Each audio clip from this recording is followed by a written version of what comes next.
It's Sunday, August 15th, 1971. President Richard Nixon looks directly into a television camera about to address the nation. For 27 years, the U.S. dollar has been backed by gold. By law, $35 could be exchanged for 1 troy ounce of gold. Tonight, that promise is about to be broken. Nixon announces he is closing the gold window.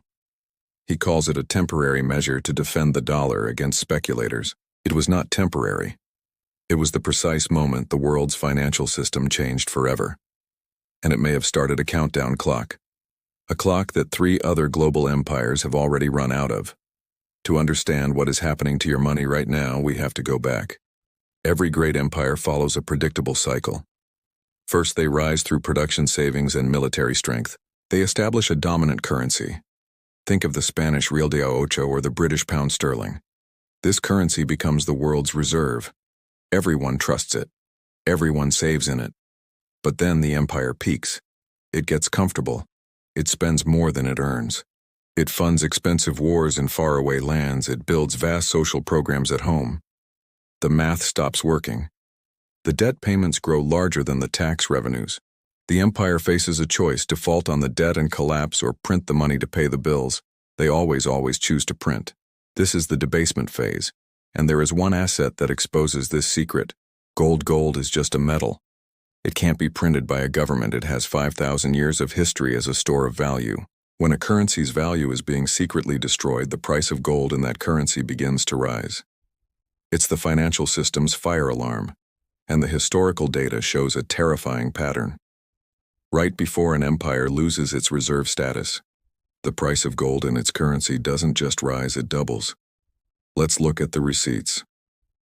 Our first stop, the Spanish Empire of the 16th and 17th centuries. At its peak, Spain controlled 13% of the world's landmass. Its piece of 8 silver coin was the first global currency. It was accepted from Manila to Madrid. The Potosi mines in Bolivia produced 60% of all the world's silver. Spain was flooded with real wealth, but they spent it faster than they mined it. Between 1557 and 1647, the Spanish crown declared bankruptcy 9 times. How do you go bankrupt 9 times and still run an empire? You cheat the currency. King Philip II began mixing copper into his silver coins. At first it was just 10% copper. By 1642, the vellon coin was 99% copper. It was just silver-plated junk. The people weren't stupid. They hoarded the old pure silver coins, and they traded the new copper junk as fast as possible. This is Gresham's law. Bad money drives out good. So what happened to the price of gold? In 1597, 1 gold escudo was worth 400 maravedis, the copper currency. By 1650, that same gold coin cost 800 maravedis. The price of gold doubled against the debased currency. Spain's military power collapsed soon after the empire was hollowed out from the inside. The Spanish real was replaced by the Dutch guilder. Spain's pattern was slow. It took 100 years. The next empire's collapse would be much faster, which brings us to the British Empire. By 1913, the pound sterling was the undisputed global reserve currency. It was as good as gold. The Bank of England held 40% of the world's gold reserves. You could walk into any bank and exchange your paper pounds for physical gold. This was the classical gold standard. It enforced discipline. The government could not print more money than it had gold to back. Then in 1914, everything changed. World War I. Wars are expensive. The UK's national debt exploded. It went from 25% of GDP in 1914 to 135% of GDP in 1920. To pay for the war, Britain suspended the gold standard. They printed. After the war, they tried to put the genie back in the bottle. In 1925, they went back on the gold standard at the old pre-war price. It was a fatal mistake. The currency was massively overvalued. The economy crashed into depression. But here is the critical moment. By 1931, the world was in the Great Depression. Nations knew the Bank of England didn't have enough gold. They lined up to exchange their paper pounds for real metal. It was a bank run on the entire country. On September 21, 1931, Britain defaulted. They officially abandoned the gold standard forever.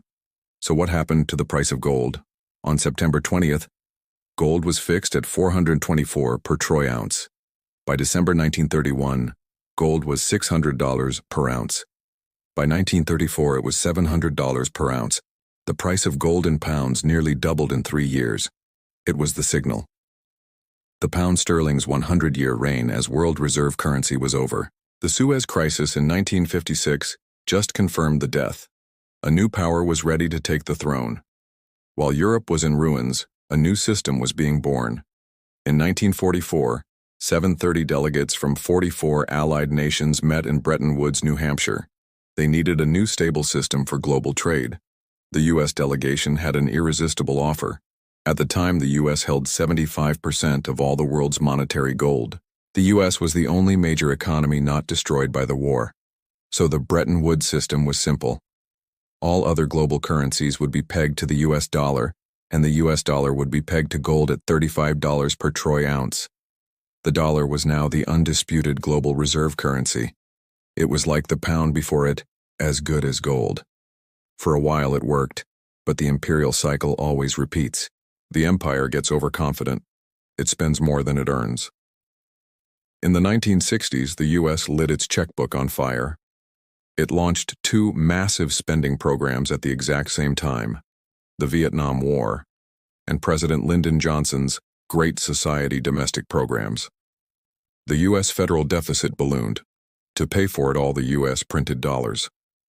The number of dollars in circulation increased by 13% between 1965 and 1970, but the amount of gold in the vaults at Fort Knox did not. Other countries saw the writing on the wall. They saw the U.S. doing exactly what Spain and Britain had done. They were debasing the global reserve currency. French President Charles de Gaulle called the dollar status an exorbitant privilege. He didn't just complain.